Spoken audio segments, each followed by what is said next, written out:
Olá, queridos alunos, tudo bem? Estamos de volta com mais um vídeo, então pega seu livro de matemática, vamos lá, abre na página 46 e vamos ver probabilidade estatística, fazendo pesquisa.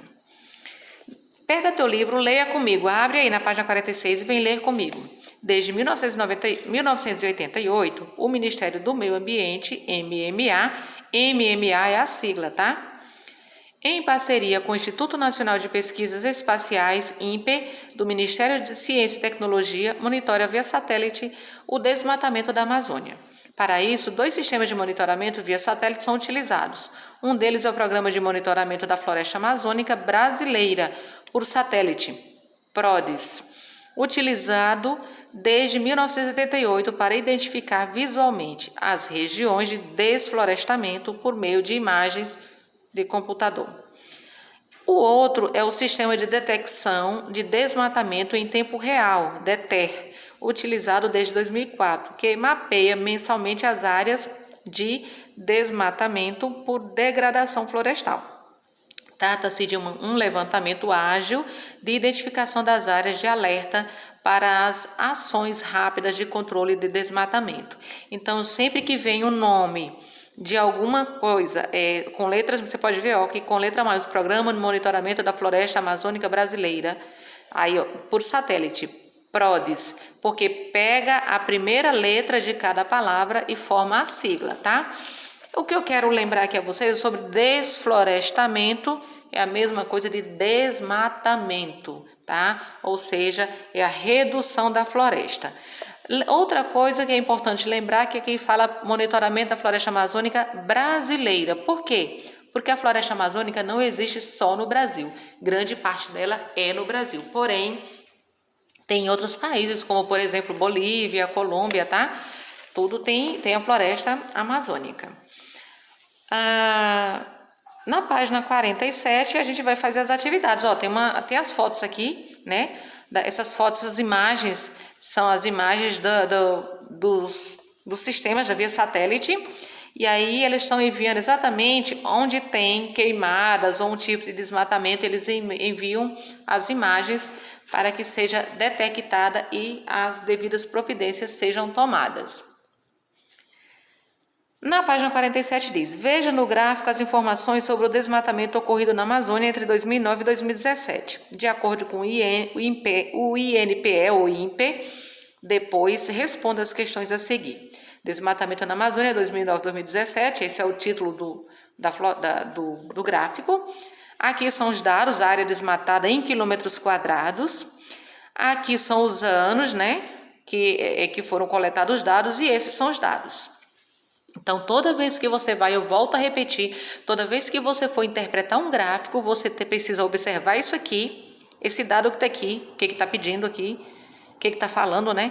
Aí você segue a coluna, ou que seja a linha, o número. Às vezes o número vem aqui, outras vezes você simplesmente vai vir, para cá e vai verificar qual é em qual número ele está, certo? Então, é importante você sempre avaliar esses números e esses aqui. Nesse caso, quando vem os números aqui, fica ainda mais fácil, né? Letra A. Em que ano foi registrada a maior área desmatada na floresta amazônica? Então, você vai observar aqui e vai anotar aqui. Letra B. O que aconteceu com o desmatamento da Amazônia entre os anos de 2010 e 2012? O que aconteceu? Observe e responda. Letra C. Em que ano foi registrada a menor área desmatada da Amazônia? Observe também e responda aqui. Qual é a diferença da área desmatada entre o ano de 2009 e 2017? Então, você vai fazer a diferença, vai fazer o quê? Uma conta de subtração, não é? Lembra que a Pro falou? Toda vez que pedir a diferença de algum número, de mais de um número, quer dizer que você tenha que subtrair, ou seja, diminuir, para você encontrar essa diferença.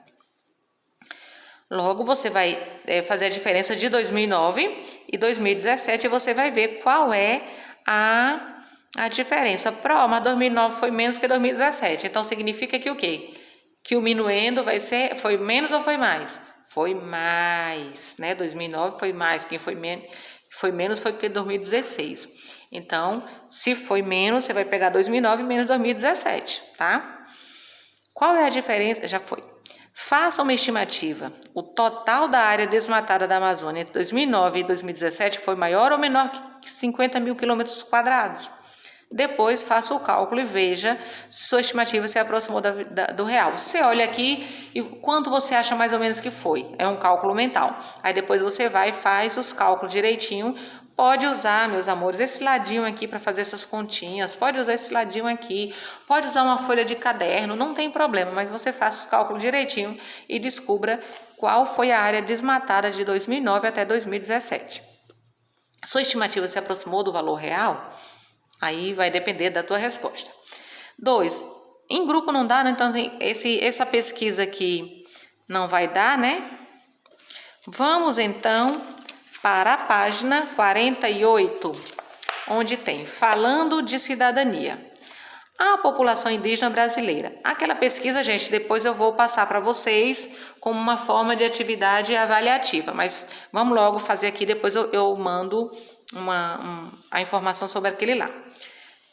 A população indígena brasileira. A Constituição Federal Brasileira de 1988, conhecida como Constituição Cidadã, representou uma importante conquista para os povos indígenas do Brasil. Reconheceu-se a necessidade de proteger os povos indígenas, assegurando-lhes os direitos fundamentais como o respeito e a identidade cultural. Além disso, assegurou o reconhecimento e a demarcação das terras ocupadas tradicionalmente por esses povos, procurando preservar suas formas de organização. Por que povos indígenas? Povos indígenas, meus amores, povos indígenas representa etnias, representa grupos de pessoas que moram em diversas partes do mundo, só que aqui fala das do Brasil, tá? E por que diz que reconheceu, né, direitos fundamentais dele? Porque os índios eram os habitantes do Brasil, eram os habitantes dessa terra quando os portugueses chegaram.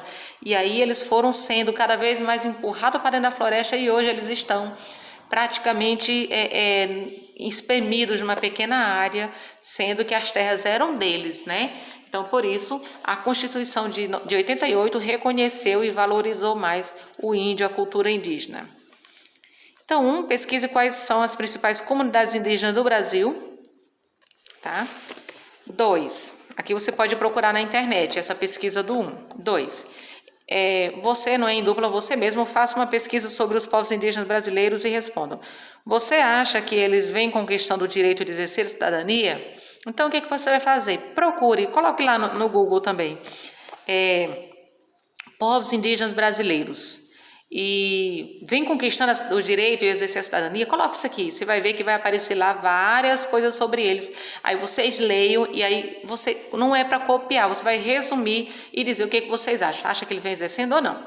Mas explica direito, não adianta dizer só sim ou não, né, meus amores? 3. Leia o texto a seguir e depois complete a tabela com os valores que faltam sobre a distribuição dos povos indígenas do Brasil. A Constituição de 1988 garante aos povos indígenas o direito de morar em suas terras ancestrais. Muitas dessas áreas estão demarcadas e outras aguardam esse processo feito pelo governo.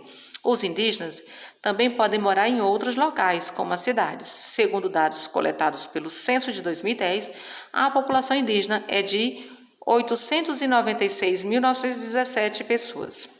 População indígena do Brasil, 2010, então está aqui a região, o total, terras indígenas e fora das terras indígenas. Então, olha só, como é que você vai completar? Se eu tenho o total aqui de indígenas do norte, da região norte, e se eu sei quantos moram nas terras indígenas, para eu saber qual é fora das terras indígenas, eu tenho que fazer o quê? Isso mesmo, uma subtração para eu encontrar a diferença, não é isso? Do Nordeste, eu tenho o total e eu tenho quantas pessoas moram fora das terras indígenas. Você precisa descobrir quantas moram dentro das terras indígenas. Do Sudeste, está aqui o total também, e eu tenho também quantas moram fora.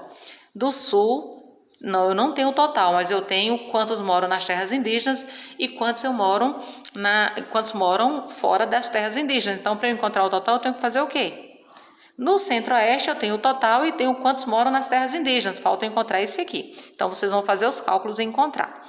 Letra A, a população indígena residente no Brasil localiza-se mais em terras indígenas ou fora delas? Quantos indígenas? Ou seja, quando você vê, você pode somar, né? depois o total que mora nas terras e depois o total que mora fora dela, e você vai verificar quem mora mais ou menos. Além disso, ele quer saber essa diferença, quantos a mais, quantos a menos, né? Qual região possui maior população indígena e a menor? Na região onde você mora, a população indígena, você conhece alguma reserva indígena perto de onde você mora?